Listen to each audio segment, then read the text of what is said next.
대불정경 또 보겠습니다.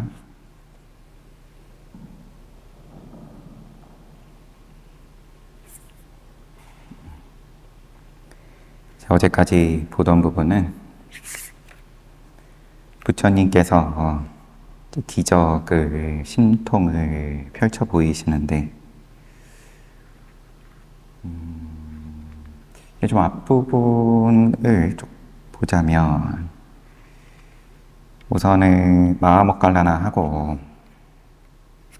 이름이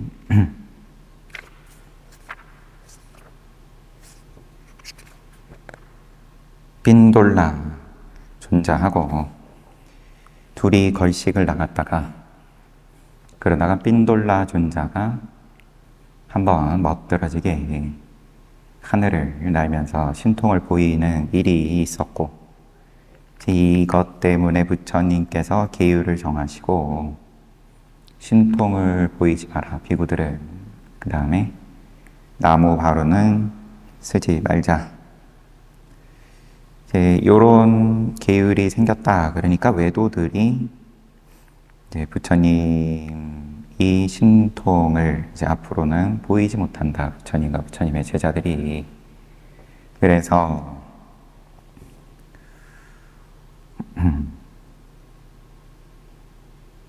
어떻게 하면 이번 기회를 틈타서 이익을 얻을 수 있을까? 그러면서 지금이야말로 우리가 본때를 보여줄 때이다. 곧다마가 기적을 드러내게끔 하자. 계율을 어기게끔 하자. 이게 구체적으로 그러면 어떻게 이제 어떤 함정을 파겠다. 이제 이런 것까지는 나오진 않았지만 어쨌든 지금 외도들이 거리를 돌아다니며 여럿께 기적을 보이도록 촉구할 것이라며 뻐기고 있습니다. 기적을 보이시라. 당신이 진정한 아라한이라면 이때는 아라한의 감별, 판단 기준이 신통을 보일 수 있냐, 신통을 할 줄 아냐, 신통이 있냐, 없냐. 여기 기준이니까 이제 그 적단향 나무 바로도 공중에다가 매달아 놓고는 날아가서 아라한이라면은 누구든지 날아가서 바로 가지면 된다. 이렇게 부호가 내걸었을 만큼이니까. 그래서 외도들을 사람들에게 자극을 하는 거고 신통을 과거에 안 보이신 적이 없었던 것도 아니고 부처님께서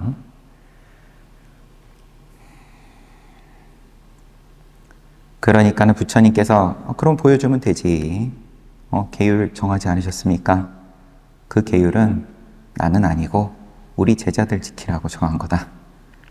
그렇게 말씀을 하시고 그러니까 외도들은 이게 생각하고 상황이 달라진 거죠.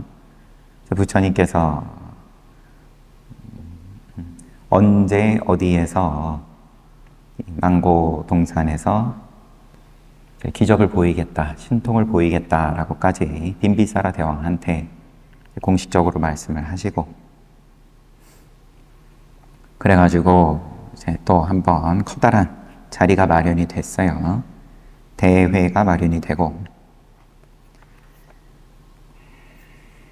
그 자리에 많은 사람들과 또 천상의 중생들이 천인들이 가득 채운 가운데에서 부처님께서 제대로 한번 또 기적을 보이시는 지금 어제 본 부분까지 봤을 때에는 카필라성에 처음 방문하셨을 때 보이신 기적하고 같은 기적을 펼치시는 중이에요.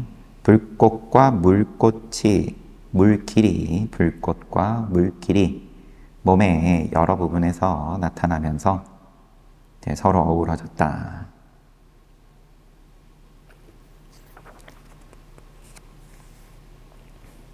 일만 세계를 그 자리에 있는 사람들이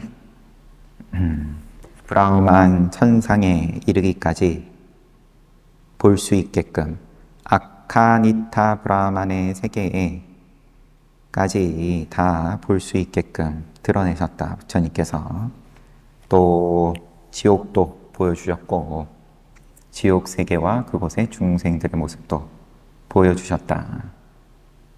한 쌍의 기적과 불꽃 물길의 기적, 그 다음에 부처님의 몸에서 방사된 광채들, 그리고 1만 세계를 목도한 일 등을 대중들에게 대단한 환희심과 경외의 신앙심을 불러일으켰다. 한 쌍의 기적과 아울러 부처님이 드러낸 6가지 광채는 다음과 같다.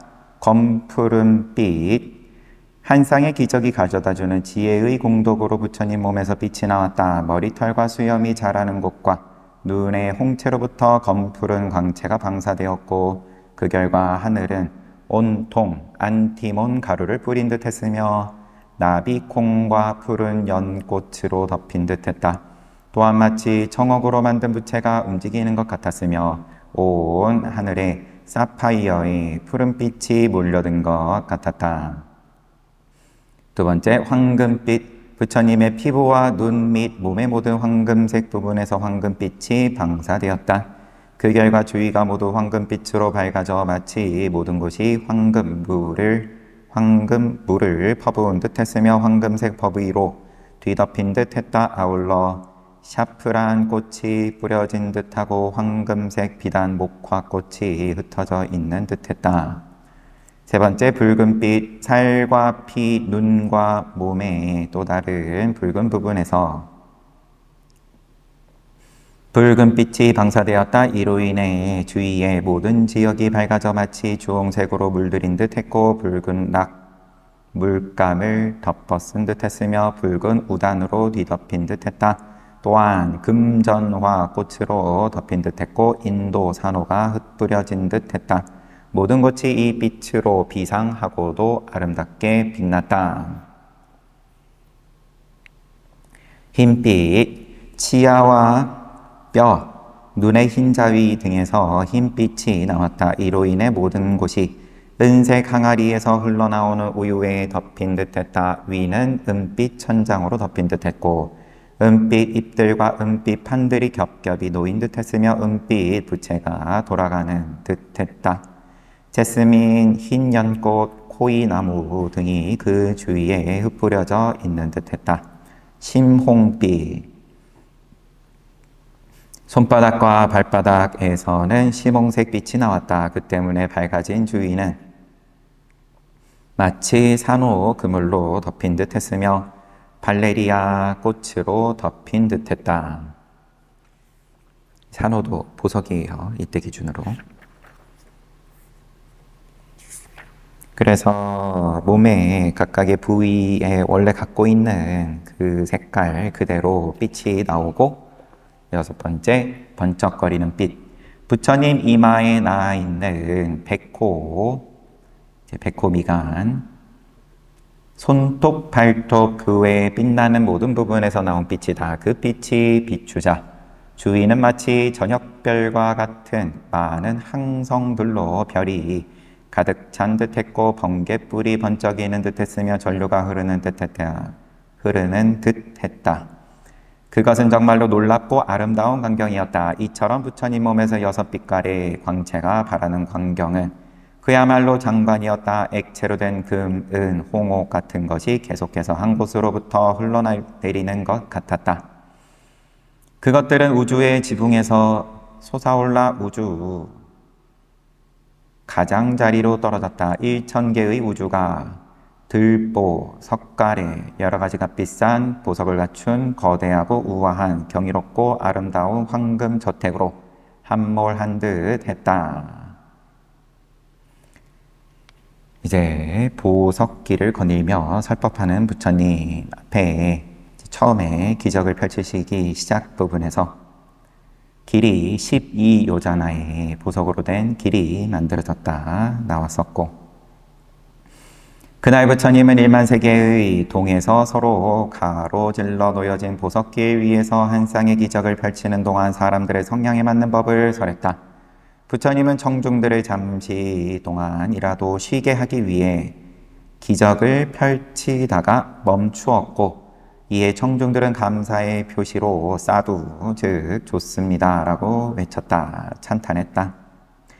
부처님은 그렇게 잠시 쉬는 동안 중생들의 성량을 살폈다. 부처님은 관심, 볼관자의 능력으로 중생들이 지닌 정신적 흐름을 관찰하여 그들이 각기 16가지 서로 다른 정신적 성량을 지니고 있음을 인지했다. 이를 보더라도 정등각자의 마음의 속도가 얼마나 빠른지 알 수 있다. 그처럼 부처님은 중생들의 마음을 살피고 인지한 후 그 기질과 성량에 맞추어 설법했다. 그 결과 수많은 중생들이 사성제를 깨달아 윤회하는 삶에서 해탈했다. 이것이야말로 정법이 위대한 승리를 거둔 경우로 법의 현관이었던 것이다. 법의 현관.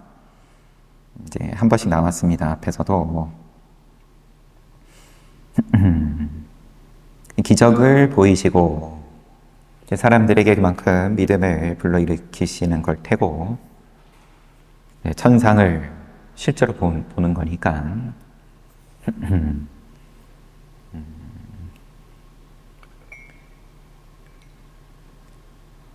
내가 알던,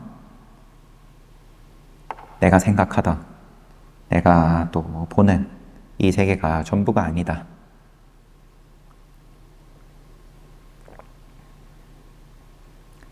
이제 이런 체험만 한번 해보더라도, 그리고 또 지옥도 보면 종교적 경외심, 이제 두려움이 겸손해지는 거죠. 그런 다음에 이제 법을 드러내시면서 사성제와 이거는 천상보다 더 좋다. 부처님의 화신, 이제 화신의 이야기가 처음 나온 거는 마하와나 숲에서 500비구와 가득 채운 천상의 대중들이 모여있는 가운데에서 부처님께서 이들에게 어떤 법을 설할 거냐, 묻고 답하는 법을 설하겠다. 그런데 그러면은 적절한 질문을 할 수 있는 자격을 갖춘 자는 누구냐? 아무리 둘러봐도 없다. 부처님의 상수제자 사리푸타 존자의 경우에도 상수 성문으로 부처님께서 인정을 하셨음에도 불구하고 이제 모든 브라흐만과 천신들에게 이익이 될 만한 이제 적절한 질문을 할 자격이 없다, 뭐 능력이 없다. 그렇게 보시고 결국은 벽지불도 질문을 하지 못하고 무상정등 각자만이 올바른 질문을 할 수가 있다. 그래가지고 부처님께서 화신을 드러내시는 거죠. 화작 하셨다. 그렇게 표현이 되어 있었는데, 그래서 부처님하고 30 이상이 똑같이 갖추어진, 그리고 6가지 빛이 똑같이 뿜어져 나오는 부처님과 그러면 화신불하고 서로 마주 보면서 빛을 내뿜고 그 빛이 서로 반사되어서 하늘로 올라갔다가 1만 세계로 흩뿌려졌다. 그런 묘사가 나왔었습니다.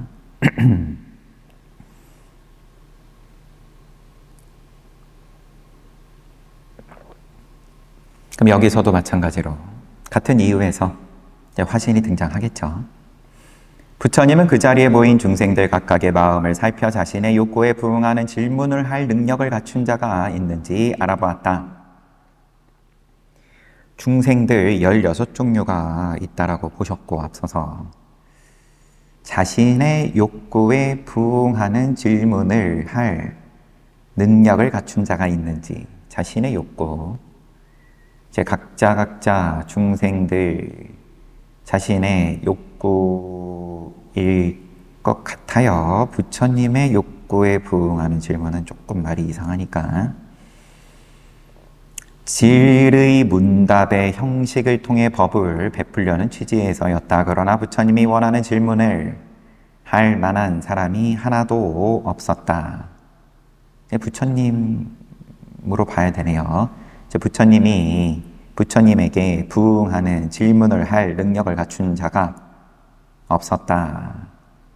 묻고 답하고 그렇게 법을 설하려고 하시는데, 그러면 똑바로 질문을 하지를 못한다. 올바른 질문을 하는 중생이 없다. 제자가 없다. 조금 뭔가 이제 슬픈 느낌도 있는데, 아무튼 그러나 부처님이 원하는 질문을 할 만한 사람이 하나도 없었다. 결국 부처님 자신이 화신을 드러내는 수밖에 없었다. 부처님이 드러낸 화신은 점점 늘어나 둘이 되고 다시 셋이 되고 수백이 되면서 증가해 갔다. 그리하여 부처님과 부처님의 화신들이 서로 번갈아가며 질문하고 답하는 시간이 계속되었다. 대화에 임하는 동안 화신들은 서 있거나 누워 있거나 혹은 걷거나 앉아 있었다. 화신들이 여기서는 하나만 드러나는 게 아니라 앞에서와 같이 여기서는 중생들이 지닌 정신적 흐름을 관찰하여 서로 16가지 각각 다른 정신 성향을 지니고 있음을 인지하시고, 그럼 중생들의 숫자만큼 화신을 드러내셨는지, 그리고 또 그 화신들이 제각각이었다. 서 있거나 누워 있거나 걷거나 앉아 있거나, 부처님이 드러낸 한 쌍의 기적과 6빛깔의 광채에 더하여 찬란한 화신 부처님들의 모습 때문에 하늘은 온통 현란하고 화려한 빛으로 가득 찼다. 그러한 능력은 물론 성문 제자들의 능력을 뛰어넘는 것이었다. 성문은 제 화신의 역할을 못한다. 성문 정도로는 많은 브라만과 전신들이 부처님의 위대함과 은총을 경하하며 찬사를 바쳤다. 또한 하늘에서는 천상의 노래와 함께 종소리가 울려 퍼졌다. 천상의 존재들은 하늘꽃을 흩뿌렸고 수천 가지 천상의 악기로 연주된 음악은 지상의 악기 소리와 어울려 사방으로 퍼져나갔다. 마치 모든 중생들이 모여 커다란 축제를 벌이는 것 같았다. 부처님이 펼친 기적을 보았고 설법을 들었던 20코티의 인간과 천신 브라만들은 해탈을 성취했다. 부처님이 펼친 범상치 않은 한 쌍의 기적은 불공지, 아니 불자예요. 불공지에 의한 것이었다. 불공지는 바르고 원만히 깨달은 부처님만 고요하게 지닌 것으로 벽지불이나 성문들에게는 존재하지 않는 지혜이다. 벽지불 성문에게는 없는 그러한 지혜, 불공지.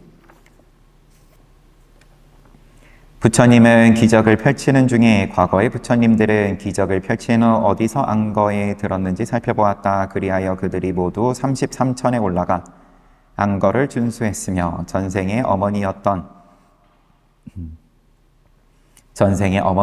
천신을 위해 아비달마 논장을 설했음을 깨달았다. 그리하여 부처님은 33천에 올라가기로 결심했다.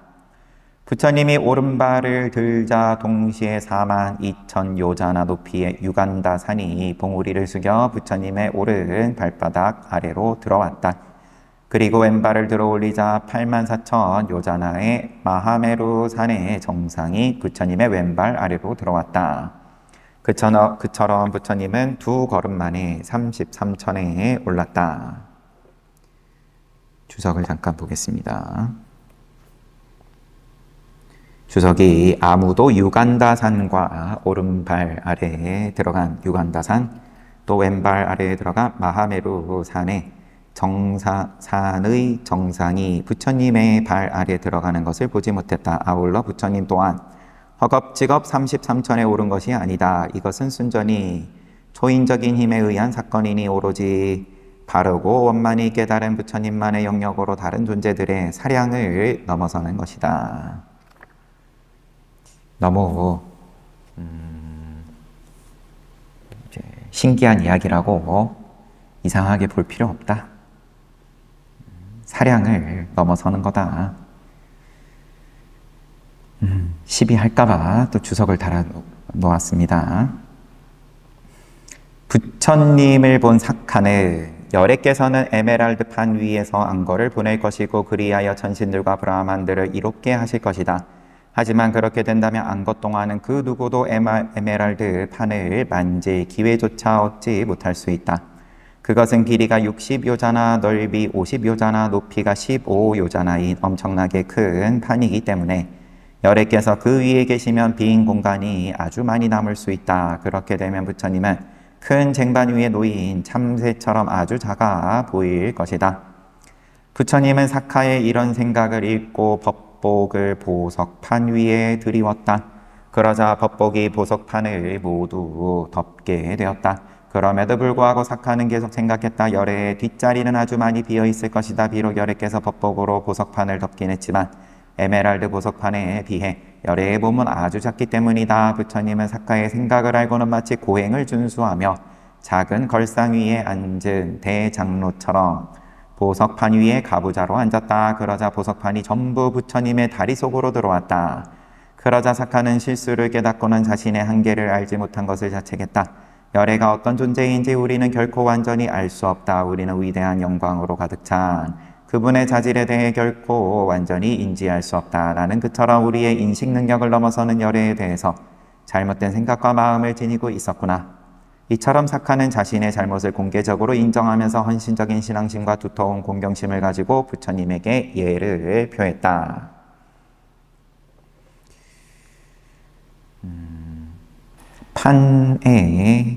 판은 이제 항상 중요하게 나오죠. 이제 돌판도 반복해서 나왔었고, 꼭 뭐 부처님께서 머무시는 판이 아니더라도 늘 그냥 맨 바닥에 앉는 식으로 묘사가 되지는 않습니다. 이제 판 위에 앉으시고 돌판이든 여기서는 지금 에메랄드 판이라고 나왔고, 사카가 이렇게 오해를 하는 건 그러면 포인트가 어디에 있을지 뭐 그렇게 이상한 일은 아닙니다. 천신들의 왕 사카가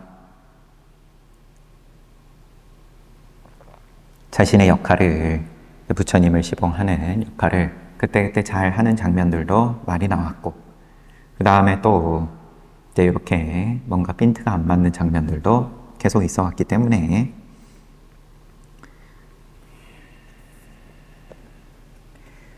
크기나 양에 대해서 이제 모양으로서 보게 되는 걸 계속 이제 그걸 깨주는 그런 장면인 거죠.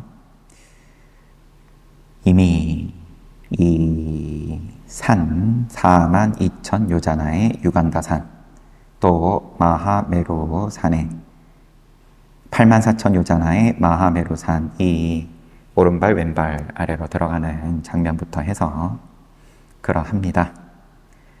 갑자기 부처님이 보이지 않게 되자 천상으로 올라가셨으니까 사람들은 놀라움에 충격을 받았다. 경이로운 기적을 목격하는 도중에 수백 수천의 해와 달이 갑자기 사라진 것 같은 일을 당하자 사람들은 부처님이 어째서 사라졌는지 서로 의논하기 시작했다. 3계에서 가장 고상하신 지도자이고 가장 수승한 열애이며 모든 것을 아시는 분께서 우리들이 위대한 기적을 목격하고 있는 가운데 사라지셨네. 기적을 펼치시고 그 다음에 법을 설하시고 수많은 화신부를 만들어내신 다음에 문답으로 법을 설하시고 그러고는 사라지셨다. 그분께서 이 소란스러운 군중들로부터 멀리 떠나시어 치타쿠티 산이나 켈라사 은산, 유간다라 산과 같은 한적한 곳으로 물러나신 것은 아닌지 궁금하구나. 어떤 사람들은 이렇게 말했다. 부처님은 홀로 은거하는 것을 즐기신다. 따라서 열애께서는 틀림없이 이런 생각을 하셨을 것이다. 은거를 즐겨야 함에도 불구하고 이 많은 대중들에게 와서 경이롭고 놀라운 기적을 보여주었구나. 그리하여 다소 당혹스러워진 열애께서는 아무도 볼 수 없는 곳으로 물러나신 것이다. 이렇게 사람들은 판단했다. 사람들은 마하모칼라나 존자에게 부처님께서 지금 어디 계신지 물어보았다. 모칼라나 존자는 부처님이 33천에 있다는 것을 알았지만 직접 대답을 하는 대신에 아누르타 존자에게 물어보라고 말했다. 천한제일이고 아나율, 아누르타 존자는 그러면 천상의 모습을 보고 거기에 대해서 중개를 하는 역할은 아누르타 존자가 늘 맡아서 하나 봐요. 아난존자이기에서 나왔던 장면은 부처님께서 대반열반에 들어가신 다음에 이제 그 직전부터 부처님께서 호흡이 끊어지셨을 때 아난존자가 지금 돌아가신 거냐고 아누르타 존자에게 물으니까 지금 이제 선정에 들어가셔가지고 무색계 제4선정까지 올라가셨다가 뭐에 들어가셨다. 무슨 선정에 들어가셨다. 이름이 생각이 안 나요. 그러셨는데 자기는 부처님하고 함께 무색계 4선정까지 올라갔다가 지금 다시 내려온 거라고 그렇게 오르락 내리락 하시다가 이제 대반열반에 들어가시죠. 그 다음에 다비를 하는 그런 과정에서 이제 또 천신들의 요구에 대해서도 계속 아누르타 존자가 이제 보고 알려주는 거죠. 여기서도 모칼라나 존자도 신통제일이니까 부처님께서 천상에 올라가신 걸 알았지만 그 대답은 아누르타 존자에게 넘겼습니다. 각자의 영역이 어떻게 보면 나름 엄격하게 구분이 돼 있어요. 그렇게 함으로써 사람들의 신앙심을 아누르타 존자에게 돌렸던 것이다. 그리하여 사람들은 다시 아누르타 존자에게 부처님이 계신 곳을 물어보았다. 아누르타 존자는 말했다. 부처님은 지금 33천으로 올라가 산호나무 아래에 있는 사카의 옥좌에 머물면서 전생에 자신의 어머니였던 천신을 비롯한 천상의 존재들에게 아비달마를 설하고 있다고 전달을 했다. 또한 그는 부처님이 그곳에서 안거를 지내는 동안 아비달마를 완전히 설한 뒤 아싸유자의 보름날인 대자자일 이제 안거 끝나는 날은 늘 자자일인데 이제 대자자일이 아싸유자 월은 또 조금 스페셜하게 자자일로 정한 모양입니다. 돌아올 것이라고 말했다. 사람들은 부처님에게 인사를 하지도 않고 그 자리를 떠날 수 없다고 생각하여 잎과 덩불 등으로 임시 천막을 세웠다. 하늘은 지분 역할을 해주었고 대지는 중생들이 내놓은 쓰레기들을 모두 삼켜주었다. 그리하여 온 세상이 청정한 위생 상태를 유지할 수 있었다. 부처님은 먼저 모칼라나 존자에게 사람들을 가르치라고 지시했고 제가 신자인 출라 아나타 빈디카에게는 앞에서 부처님께서 누가 신통을 보일 거냐 할 때도 한번 나섰었죠.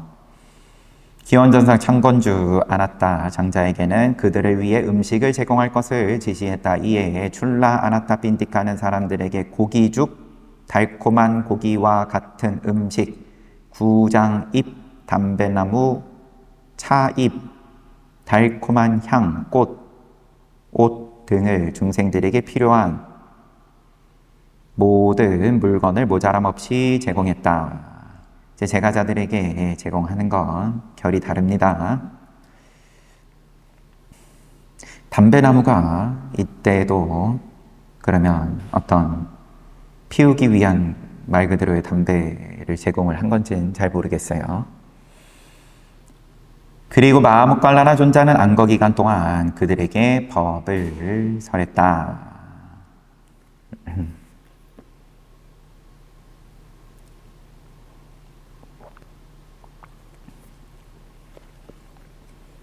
부처님은 33천의 산호나무 아래에 있는 사카의 옥좌에 앉아 아비달마를 설했다. 그 설법을 듣기 위해 1만 세계로부터 천신들과 브라만들이 그 주위로 모여들었다. 그곳에 모인 천신과 브라만 중 용모에 있어 부처님을 능가하는 자는 하나도 없었다. 실로 부처님은 그 누구보다도 아름다웠다. 은혜와 영광을 갖춘 부처님이 사카의 옥좌에 앉아 도솔천에서 산투시타 천신이 내려와 부처님과 가까운 자리에 공손히 앉았다.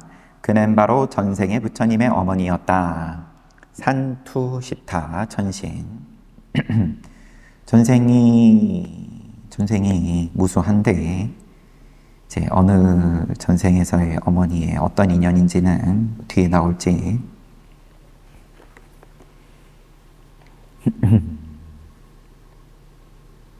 부처님의 아름다움에 대해서 지금 짚어주고, 그러니까 33천에서 부처님께서 아비달마 논장을 쭉 설하시고, 인간은 거기 지금 낄 자격은 없는 거죠. 천상에 올라가지 못하니까. 인간들을 이제 고기죽 먹으면서 중생계에서 마하모칼라나 존자에게 법을 들어요. 어떤 법을 설하셨는지 또 딱히 언급은 없어요. 이제 여기서는 경전에 보면 그런 부분들도 다 상세하게 나올 겁니다.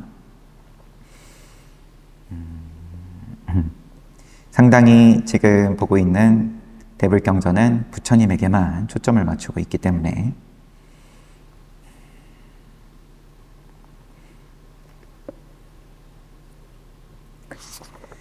산투시타 천신, 부처님 전생의 어머니 산투시타 천신이 부처님의 오른편에 앉은 후 인다카 천신과 앙쿠라 천신이 도착했다.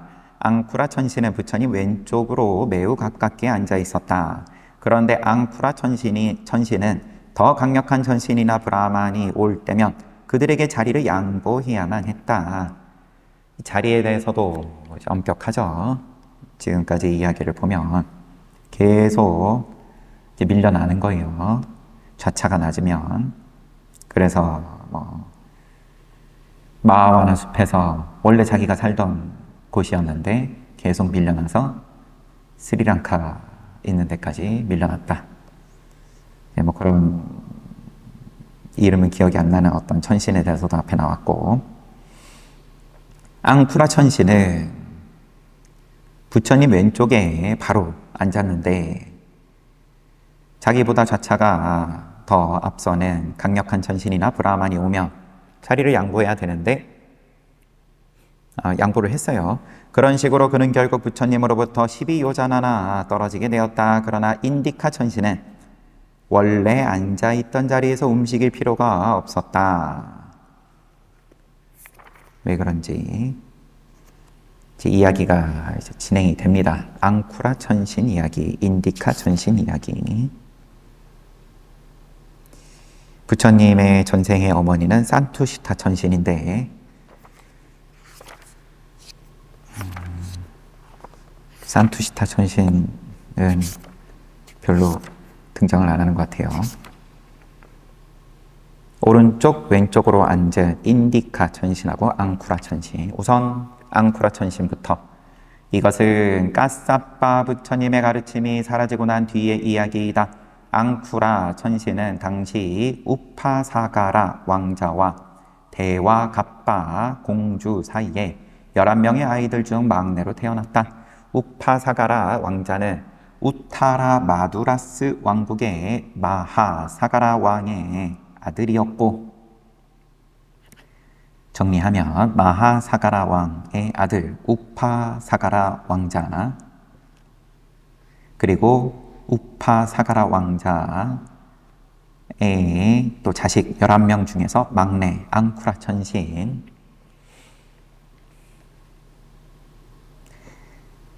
대와갑바 공주는 앙쿠라 천신의 엄마, 대와갑바 공주는 우타라 파타 왕국의 한 지방인 아시탄자나의 통치자였던 마하칸사의 딸이었다. 적당히 넘어가겠습니다. 이름들은. 그리고 11명의 아이들 중 장자는 와수대와였고 장녀는 우자나 대위였다. 우파사가라의 막내로 태어난 앙쿠라는 성장한 후 한 마을을 통치하게 되었다. 그의 형들은 그 마을의 새 입을 자신들이 거두어 간다는 조건 아래 동생에게 그 마을의 통치권을 위임했던 것이다. 형들이 잠부디파 전체를 정복한 뒤에 대륙을 정복했어요. 그 승리의 전리품을 할당하면서 막내 왕자에게 나누어 준 것이 그 마을이었다. 막내 왕자한테 줬는데 새 입은 또 가져가네요. 그러나 그는 큰 누이인 우자나에게 그 마을을 넘겨주었다. 딱히 받지 않고 이제 누나한테 줬어요.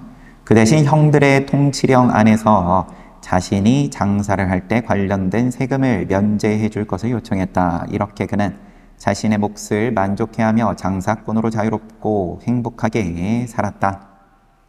상인으로 만족했다. 그러던 어느 날 앙쿠라는 사막을 건너는 도중에 식량이 모자라 큰 궁궁에 빠지게 되었다. 그때 반얀 나무에 소신이 있었는데 그는 오른손, 손짓 한 번만으로 사람들에게 필요한 물건을 내놓는 능력을 지니고 있었다. 전생에 왕자에게 큰 은혜를 입었던 그 수호신은 단지 오른손으로 가리키는 것만으로 왕자와 그를 따르던 사람들의 필요를 충족시켰다. 그는 그런 식으로 전생에 왕자에게 입었던 은혜를 갚은 것이다. 수호신이 왕자가 그 신비한 능력에 대해 물었을 때 수호신은 나는 가난한 옷 수성공으로 로루와라는 마을에 있는 부자 아사야의 집 근처에 살았습니다. 어느 날 그 부자는 가난한 사람들에게 큰 보시를 베풀었습니다. 그때 나는 내 앞에 나타난 거린에게 손을 들어 그 부자가 보시를 베푸는 곳을 가르쳐 주었습니다. 마을의 부자가 가난한 사람들에게 큰 보시를 베푸는데 이 수호신은 전생에 한 거린에게 그 부자 보시를 베푸는 곳을 가보라고 알려줬다. 지금 나는 그 자발적인 행위의 결과를 누리고 있는 것입니다. 그 공덕으로 자기가 직접 보시를 한 것도 아니고 보시하는데 알려준 것만으로도 지금 수호신으로서 공덕을 누리고 있다. 그래서 인간에게 필요한 것이라면 그 무엇이라도 원하는 만큼 내 오른손에서 풍부하게 흘러나오는 것입니다. 반얀나무 수호신의 말을 들은 앙쿠라 왕자는 드와라와티국에서 돌아온 뒤 1만 요자나 크기의 잠부디파의 모든 사람들을 위해 큰 보시를 베풀었다. 그런데 공교롭게도 그러한 자선 행위가 과세, 체계에 악영향을 끼쳤다. 시스템을 건드려 버렸어요. 너무 과하게 나눠줘 버려가지고. 그럴 수 있겠죠.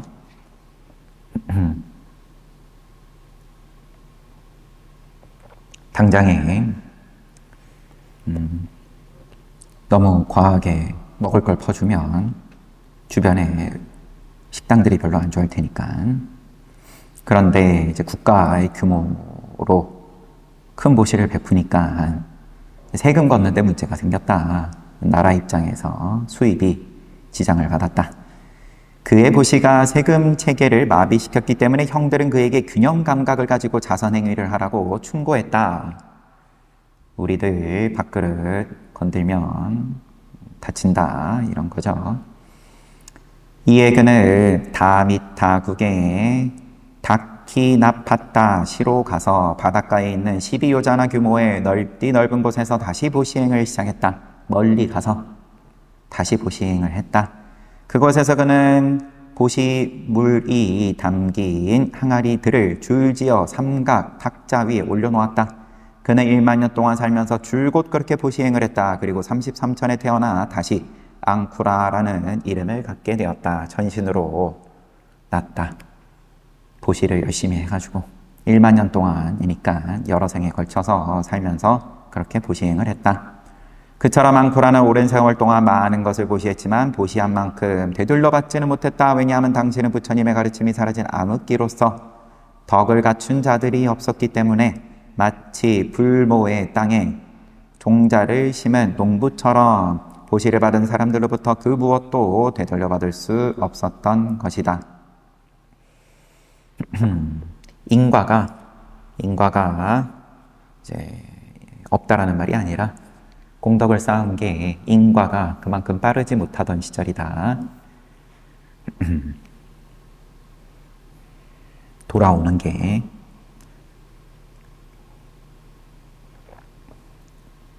원서의 주석을 한번 보면 출처에 대한 겁니다. 앙쿠라 천씨는 그러하고, 지금 앙쿠라 천씨는 부처님 왼쪽에 앉아 있다가 12요자나나 계속 밀려난 천신이에요. 오른쪽에 앉은 인디카 천신은 곶다마 부처님 시절 인디카라는 젊은이가 헌신적인 신앙심을 가지고 아누루타 대장로에게 쌀밥 한 국자를 바쳤다. 곶다마 부처님 시절에 인디카라는 젊은이가, 청년이 헌신적인 신앙심을 가지고 아누루타 대장로, 지금의 아누루타 존자의 전생으로 봐도 무방할 것 같고요. 그때 앙쿠라 천신은 33천에서 즐거운 생활을 누리고 있었다. 앙쿠라 천신은 보시를 열심히 해가지고 만발공양을 해가지고 33천에서 살고 있었고, 인디카는 죽은 뒤에 33천의 강력한 천신으로 태어났다. 그리고 곶다마 부처님의 가르침이 베풀어지는 동안 행했던 선행의 결과로 10가지 특권을 갖추게 되었다. 그것은 마치 기름진 땅에 종자를 심은 것과 같았다. 10가지 천상의 특권이란 다음과 같다. 천상의 색, 소리, 냄새, 맛, 촉감, 색성량, 미촉 5개, 수명, 오래 살고, 권속, 따르는 무리들이 많고 친척들이 많고, 이때 권속이라 하면 용모, 잘생겼고 부유하고 권력의 탁월함이다. 부와 명예를 다 갖춘다. 천상의 특권이.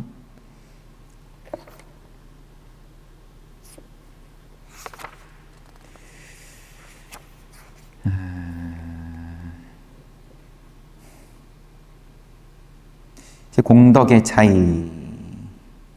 차이, 다분히 지금 차이를 이야기를 한 거죠. 앙쿠라 천신을 형제들이 위에, 형들하고 누나들이, 형들이겠죠. 형들이 이제 싫어함에도 불구하고 이제 공양을 널리 베풀었고, 자기가 직접 권력을 가지고 다스리는 것에는 큰 관심을 두지 않고 상인으로서 부를 크게 일구었겠죠. 이제 그거를 나눠주는 것으로 잘 산 덕분에 33천에 태어나고, 그런데 이제 표현이 마치 불모의 땅에 종자를 심은 농부처럼 보시를 받은 사람들로부터 그 무엇도 되돌려받을 수 없었다. 왜냐하면 당시는 부처님의 가르침이 사라진 암흑기였기 때문에, 덕을 갖춘 자들이 없었기 때문에, 덕은 마치 땅에 기름과 같다.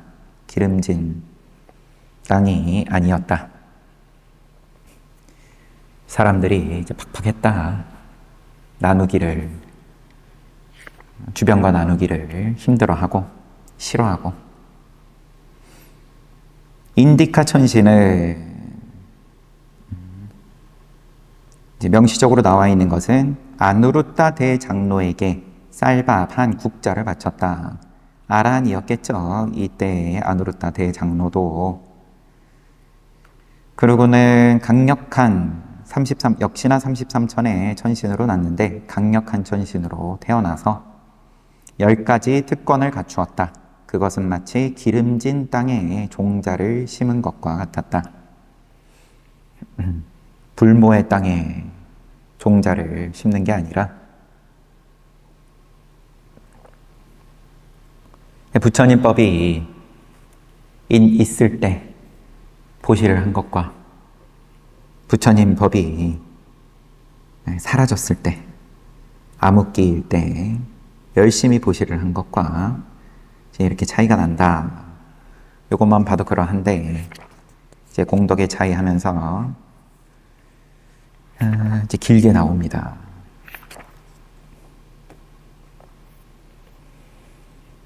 앞에 맛만 보면 부처님이 아비달마를 설할 때 천상에 올라가셔가지고 앙쿠라 천신은 자기보다 더 강력한 천신이나 브라만을 위해 자리를 내주어야 했고 그 결과 12요자나나 물러서야 했다.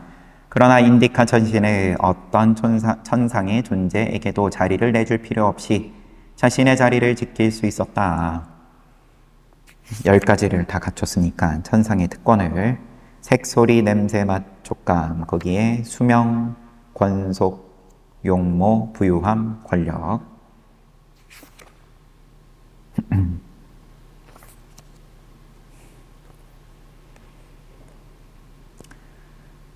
부처님은 앙쿠라 천신과 인디카 천신의 그러한 차이를 보고 이것이야말로 중생들의 덕성 함량을 위해 언급해야 할 부분이라고 생각했다. 다시 말해 부처님들의 가르침이 번성하는 동안 지은 선업의 공덕과 불법이 절멸된 암흑기에 지은 선업의 공덕이 어떻게 다른지 드러내고자 한 것이다. 부처님은 앙쿠라에게 물었다. 앙쿠라여 어찌하여 그대는 나로부터 12요자나나 떨어져 머물러야 하는가? 너의 자리는 어째서 그렇게 뭐냐? 그대는 지난 1만 년 동안 12요자나의 땅을 가로지르며 삼각탁자 위에 항아리를 줄지어 놓고 음식을 보시하지 않았느냐? 너는 선업을 그렇게 많이 지었는데 잘 살았는데 왜 거기가 앉아있냐? 오 제가 신자 앙쿠라여 어찌하여 그대는 1만 년 동안 12요자나의 땅에 천신이라고 해도 제가 신자죠. 비구가 아니니까. 어찌하여 그대는 1만 년 동안 12요자나의 땅에 항아리를 줄지어 놓고 음식을 보시하여 공덕을 쌓았음에도 강력한 천신들이나 브라만들이 올 때마다 자리를 내주어 뒤로 물러나 앉아야만 하는가? 지금 그대는 나에게서 12요자나나 떨어져 앉아있지 않은가? 이제 내 앞으로 와서 머물라. 부처님의 말은 지상에까지 이르러 이 세계의 사람들에게도 들렸다. 일로 와라. 부처님께서 자리를 내주신 거라고 봐도 될 텐데 바로 지금 그러면은 왔는지. 부처님의 질문에 대한 앙쿠라 천신의 답변은 1과 2분의 1 개송으로 되어 있는데 결집 때 대장로들이 2분의 1 개송으로 보충하여 두 개송으로 만들었다. 결집 때 부처님 멸반하신 다음에 부처님 제자들 모여가지고 이제 경전과 율장을 처음부터 끝까지 나는 이와 같이 들었다. 각자가 들은 것에 대해서 정리를 할 때 서로 싱크를 맞출 때 그때 이제 이 개송 또한 앙쿠라 천신의 답변 개송이에요. 보충해가지고 두 개송으로 만들었다. 그리고 이 두 개송으로 된 것이 빨리어 결집 대회를 거쳐서 다음처럼 체계적으로 기록되었다. 뭐라고 기록되었는지는 또 내일 보겠습니다. 너는 왜 거기 있냐? 너는 왜 너의 자리는 그렇게 밀려나냐? 그렇게 선업을 많이 지었는데 빨리 와라 내 옆에. 부처님께서 이미 알면서 물으시는 건데 그렇게 나와 있잖아요. 지금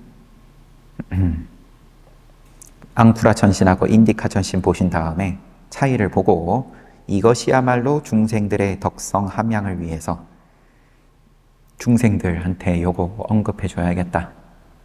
이제 그렇게 생각하셨다고 지금 나오는 거니까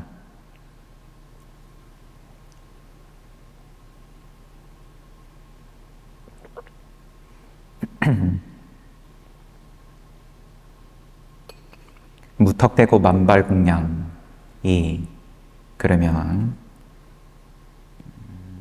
능사가 아니다 이렇게 말을 해도 될란지 조금 조심스럽지만 하지만 이미 내가 살고 있는 세계가 덕성이 부족한 세계인데 뭐 그러면 그런 대로 이제 그것 또한 인과로 나의 인연이 짧은 관계로 부처님의 법이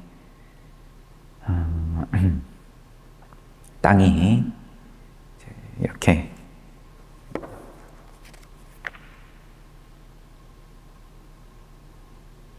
불모의 땅이다. 기름진 땅이 아니라. 그럼 불모의 땅이라고. 내가 물려받은 땅이, 농부가 불모의 땅이면 열심히 개간해야죠. 그거라도. 나는 기름진 땅이 아니니까, 농사 관두자 할 수 있는 처지가 아닐 테니까, 굶어 죽지 않으려면 고생은 하겠지만 그 덕분에 그래도 12요자나 떨어 있을지언정 부처님하고 33천에서 자리를 함께하는 중인 거고, 이제 어떻게 보냐의 관점의 차이일 수도 있고, 하지만 이제 그렇게 불모의 땅을 물려받고 싶지 않으면, 그러면 그만큼 또 잘 인연을 처음부터 잘 지어라, 그런 이야기가 이어질지, 또 어떤 이야기가 이어질지는 내일 같이 보도록 하겠습니다. 오늘도 잘 받고 그러면 쉬었다가 정진합시다.